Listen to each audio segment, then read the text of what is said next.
if you've seen our quick video already, we have talked about, Acuna goes down a few days ago now in a series against the Pirates.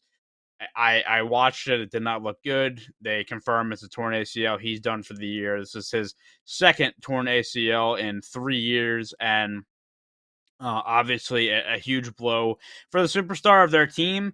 And you know, I with him going down, I know he wasn't having the greatest season up to this point. Y- Based on his standards, but I really do have questions about the Braves now. Like, you go from the start of the season where we were predicting, all right, it's going to be Dodgers or Braves. They're going to be the representative for the NL. They're so stacked. They're far and away better than anybody in the league. And now it's like the Braves have been not themselves. They're behind in the division to the Phillies and haven't been making up ground. And I just think there is some cause for concern there. So, Will, I'll go to you on this one. And I know we kind of, again, touched on this the other day, but do you feel that there is a sense of panic in and around the Braves camp and with their fans with how things have been going? And like, it's not the exceptional Braves that they're used to seeing. I believe there's probably some panic in the fan base just because anytime you have a team that has been as dominant as the Braves have been, suddenly slack off for as long as they have, and now seeing two big guns in Acuna and Strider out for the season, yeah, that's definitely going to raise some concerns. However, the Braves' chances of winning the division are drastically hit with this injury. They're going to make the playoffs. There's not a lot of good teams in the National League, and they're 8 games over 500 right now. There's only like one, maybe two teams underneath them who have a 500 record at all. So the Braves are going to get into the postseason. It's just a matter of, is it going to be a division? Probably not, unless the Phillies collapse and the Braves get really, really hot at the same time. But the Braves will have a couple months to figure out which hole they want or how they can replace the injuries and the holes that are popping up in the offense and the back end of the rotation, and see if the offense can get into a bit of a groove that can lead them into the postseason. There's one thing that could benefit them if they want to use the freaking excuse of, hey, we haven't been as good because we've had the bye for whatever the first 3 days. Looks like you're going in as a wild card team, regardless if you have Acuna or not. Put your money where your mouth is. I think Braves fans have the sense of optimism because the last time they lost to Cunha for the season, they won the World Series. But at the same time, it's like, okay, you don't want to lose a player like that. And the problem for them right now is they're just not getting the production out of their stars that you're used to seeing in the past. Austin Riley's really Mhm. struggled this year. Matt Olson's not been himself. Albies has been okay, but there's room for improvement there. I mean, the guy that's really been carrying them all year. And if not for him, they'd honestly be in so much trouble as Marcelo Ozuna. I mean, he single handedly feels like he's carrying that offense right now. Sean Murphy just came back from injury, so we'll see how that plays. And it's just like Michael Harris, all these guys have just not been playing up to their standards. And I think there is a sense of, okay, at some point the trend is they'll turn it around because they're not these kind of players. But dude, we're a third of the way into the season, and I think there is again some cause for concern. They've they've won only 5 of their last 15 games.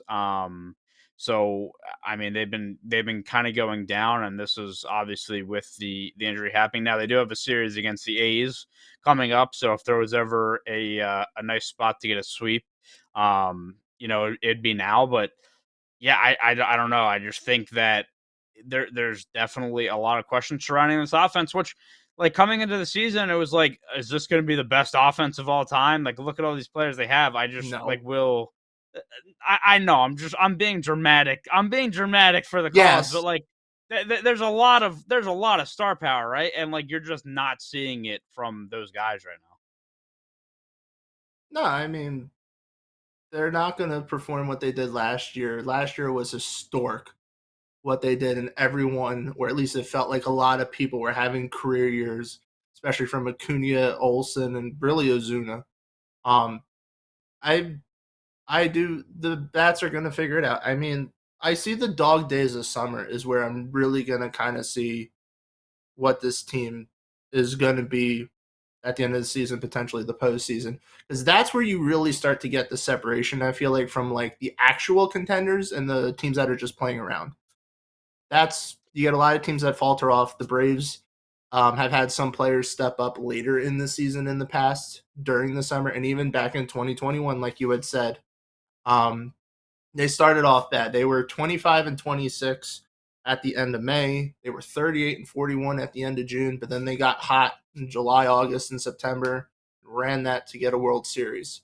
So if the Braves really are gonna figure their stuff out, the dog days of summer are gonna be where they need to do it. Otherwise, even if they, no matter if they make the postseason or not, if they aren't themselves, they could easily get kicked out by whoever they're playing against. And I think the latest, like if the season ended today, poll stuff. I know it doesn't mean much, but I toy around with those. 'Cause I like to play the hypotheticals.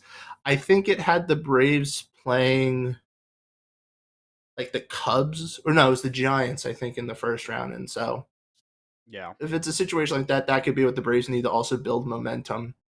Whereas I think whoever was the fifth seed had to play, or the sixth seed had to play like the Brewers, and they can be a little pesky the way their offense has been this season. Yeah. And I don't know. Is it a set? Is it maybe the Braves feel like it's all like, more pressure now because of what the Phillies are doing? Like, I feel like maybe that's the narrative right now. Maybe that's what we're doing, honestly. Like, the Phillies are leading the division by 6.5 games right now, and it's been growing. And like the Braves, like I guess it's just what we expect of them, like because they're 8 games over 500. Like they're not playing bad ball, but I mean, you expect them to be, one of the best teams in the league, and you'd kind of expect at this point in time that they'd be the ones that are pushing 40 wins. So I don't know. In your opinion, do you think it's the Phillies' success that maybe is why the media is kind of like down on them a little bit more than usual, or is it just because they are performing poorly to their standards? I'm going to say it's a little bit more them performing poorly to their standards, but I do think the Phillies' success is a big thing too, just because also the last two postseasons, the Phillies have had the Braves number. So records to the Phillies haven't really mattered. Um, but the Braves are, I mean, the cut was it a couple years ago they were battling with the Mets for a lot of the season, and they came back late and took the division. I don't really remember a whole lot of stuff at that time being down on the Braves. It was more of, oh, look at these amazing Mets. They figured it out. Steve Cohen's a god sent from above who's throwing money on anything he wants. And then the Braves took the division. It's like, well, it's just the Braves doing the Braves things again. So I feel like the criticism this time is less them trying to overtake the Phillies and more of Braves are good, but they're not the Braves good. So therefore, they're just a bad team, or they're just set to be a disappointing team in the postseason, not a bad team. I mean, also, I think the other thing, with them too is that I think they're in constant comparison with teams like the Dodgers and stuff. But yeah, I mean, you look at what they did last year, right? And I think like it's almost one of those things where it's you're setting yourself up for failure in a sense because you're if you're so good at something and you're not hitting that stride again. I mean, it's hard to replicate what they've been able to do honestly for a few years now.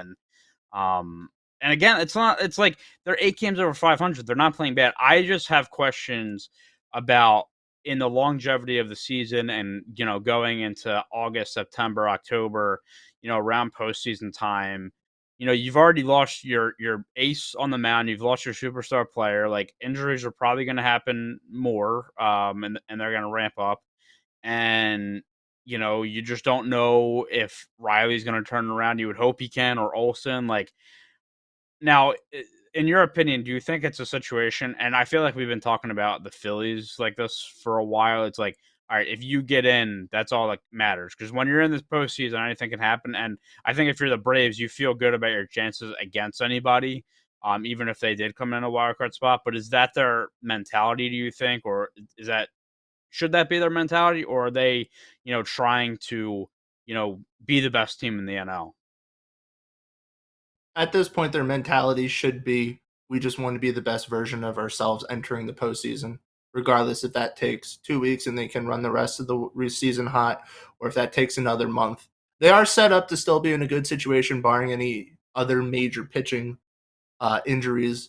You have Sale and Ronaldo Lopez dominating at the top end of the rotation, and you don't really need to worry about five guys in the postseason. So the Braves' puzzle piece right now at filling out that back end of the bullpen is not so much of an issue. It will be an issue if they have another pitching injury, because then I mean, you still have Sale, Lopez, and Fried. Morton does well. He does have uneven history when it comes to injuries, and I know Fried does too, but Fried's been so dominant that I'm just like, if he can be another ace to add on with Sale and Lopez, that's great. If Lopez can hold a fraction of what he's doing now at the end of the season, that's also great. That should get him through the first round, no problem.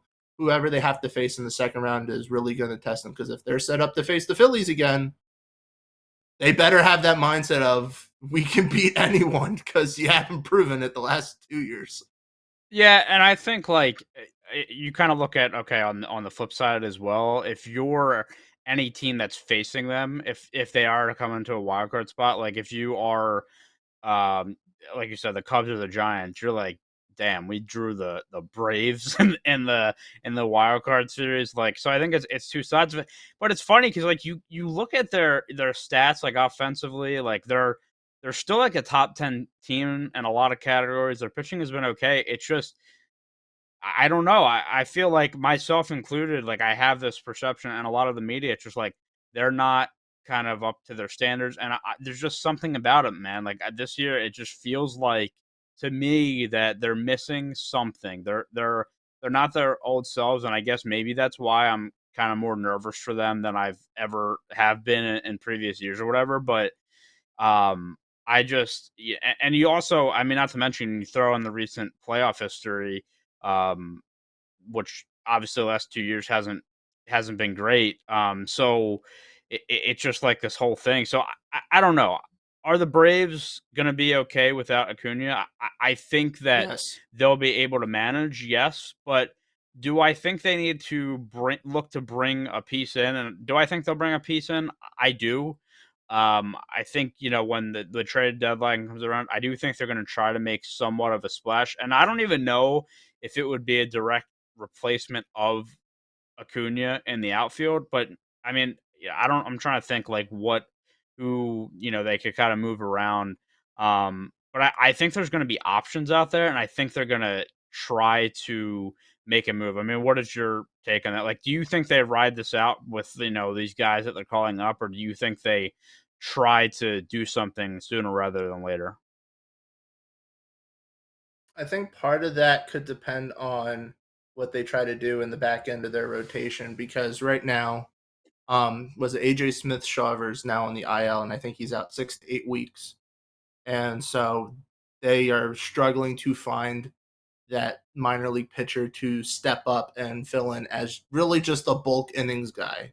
That's all they need at this point. Just keep him in the ball game, eat up 5 to 7 innings, preferably six, at least an outing, and just stable the team to get into the postseason. And then after that, they're out of the waters. But the thing is, I don't feel like the Braves have the farm system anymore to trade away whoever to fill up their pieces, and they're probably going to have to make a choice right now between trading for someone to fill in for Acuna, or trading for someone to fill in the back end of the rotation, or maybe better if they want to, but in other words, replace Strider. And they have a lot of pitching prospects in their system, which is probably what they're going to rely on to fill in the hole there. So my guess is they're going to try to look for someone to fill in the gap for Acuna. The question will just simply be, do they go more maybe defensive heavy or speed heavy in the outfield, especially if it looks like other offensive pieces are going to step up and be their normal selves? Or will they maybe go more offensive oriented because the offense is still struggling? And I don't think that's something they're going to be able to truly know until after the All-Star break. But if they, I guess, flounder for another 2 weeks and middle of June, still finding a lot of troubles and are losing a lot more games, then they might pull the trigger, I would guess on a bullpen on a rotation arm at that sense, because I imagine that's probably what would be causing the most panic this urgently, at least. So yeah, and you mentioned like the young pitchers they have that kind of fill out that fifth spot. Like I feel like we talked about that like pre-season with them. Like okay, they do have some pitching depth, starting pitching depth. If you know, because Mhm. we're talking about Sale, and if he has his injury history and stuff like that, and it actually has kind of been like not as straightforward as we thought. Like I think Bryce Elder's been getting hit around, and then they had just brought up a guy, and I already kind of I don't even know how to pronounce his name, but that they were pretty happy with in his first start. Mhm. Schwallenbeck, I don't Schwallenbach. Good luck. Who I'm gonna was sit out on this one. he was a second round pick in 2021, and they liked what he did, but do they care about that fifth spot when they if they still are getting the production you expect with their four? I don't know. And then I think the other question too is like so in their World Series season, they kind of went the route, and I think most contenders do if they have a superstar go down. You go the route of okay, let's get a guy who's essentially a rental, who can fill plug the hole for this season, and then we'll basically ship him out, or he'll go to free agency next year. And that's probably the case here. So like, looking at like guys on 1 year, with 1 year remaining, before hitting free agency, like there's a couple out there that are interesting. Jaron Duran, who's had a really good year for Boston, is kind of on that list. Um, One that's funny, I don't think it'll happen because it's interdivision, but Jazz Chisholm is on the last year of his deal as well, and I think that'd be hilarious. I don't think that It happens, costs but way too much. yeah, and I just don't think they want to deal with him, man. There's been a lot of like, dude, like he comes out on the podcast over the winter and like says all this stuff, and everybody's like on his side, and then it's like continually kind of backfired on him. It's like all this stuff is coming out. It's like, oh no, like maybe he was actually in the wrong. Regardless, there's options. Edward Olivares for the Pirates, who's been decent this year. So, I mean, in your opinion, if they were to make a move, what route do you think they go? Like, did they go the route of who did they bring in? And they brought in Jock, right, in their World Series year, and Jorge Soler. Soler too. Yeah, so like, I mean, that's probably the route they would go again. No. I am thinking Mets as the team that I'm kind of looking at. They might make a deal with, because the way the Mets have been playing, they're gonna dump whoever they can. And I see two potential candidates. I don't think they'll trade for both. It's a matter of what they really want at the time. And that's Harrison Bader or JD Martinez. And it purely goes on, do they want more defense or do they want more offense? Bader's fast. He actually is hitting decently right now. He's batting about 270. He doesn't have a lot of extra base hits, but he gives you good defense. So that could be enough to plug the hole there, especially if offensive pieces step up. If they want to put Ozuna in left field, regardless of his defense, because they decide, you know what, we need that extra bat, maybe something close to the what Soler was, then they could trade for JD Martinez from the Mets, who I could easily see being a good offensive fit there. I mean, he could easily do what Soler did when they traded for him in 2021. The only thing is Martinez will play little to absolutely no outfield. So he is strictly a Yeah. DH, and you are relying completely on Ozuna in the outfield. So if it really does come to that, then they're, I don't want to say giving up on the offense, but they are waving the red flag at that point of, we are in a dire situation and we need someone. But I don't think they can make any moves for someone along the caliber of Jazz Chisholm to break the bank, the farm system, especially because the pieces they would have to trade are pitchers. They kind of need those pitchers right now. And also, like, it's not worth it, right? Like, if you're Mhm. gonna trade for a superstar, I don't think you can call Jazz that. I don't know if you could really ever call Jazz that, but especially at this point in He's an time, all-star, and many people see him as a potential face of the yeah. Marlins moving forward. If they were to keep him, the Marlins aren't going to keep him because the Marlins keep no one except for money. So I he's just going to go to somewhere else. It's just funny because I seen that name pop up, and I'm like, that'd be really funny. I think it's very unlikely. But another guy that I Mhm. think would be interesting is now he's really cooled off recently, so maybe not. But Jesse Winker, another in division trade that would be. But it feels like the Nationals now. Granted, the Nationals, give them credit because they've stuck around for a lot Mhm. longer already than people have thought, and I think the plan probably for them was they signed a lot of vets, so they're probably assuming they were going to be pretty bad, trade these guys away at the deadline. I think they probably still Mhm. opt to do that, and I think he'd be a pretty good piece for that. I agree. I think Harrison Bader makes a lot of sense. But as you said too, with JD Martinez, like I don't think they'll do that because you Mhm. basically have to put him in a DH. Like you can't put him in the outfield, and I also don't think they're comfortable with Zuna in the outfield. I mean, you have Kelnick out there, you have Harris. So you do have, I mean, Harris obviously is a great defensive center fielder. You don't need a world beater per se in right field, but you Mhm. do need somebody who's serviceable. You're definitely not getting that from JD Martinez, I don't think. And I think Azuna, in a way, I don't know if you are either. So Bader makes sense. He's had a decent year. And then the last name, and I don't know because, again, they might have to give up a decent amount, but Bretton Doyle, I think makes sense. He's had a decent year with the Rockies. Now, are they going to try to sell high on him because he's had a decent year? And will the Braves want to pay that? I don't know. But needless to say, there is options out there for the Braves if they elect to go that route.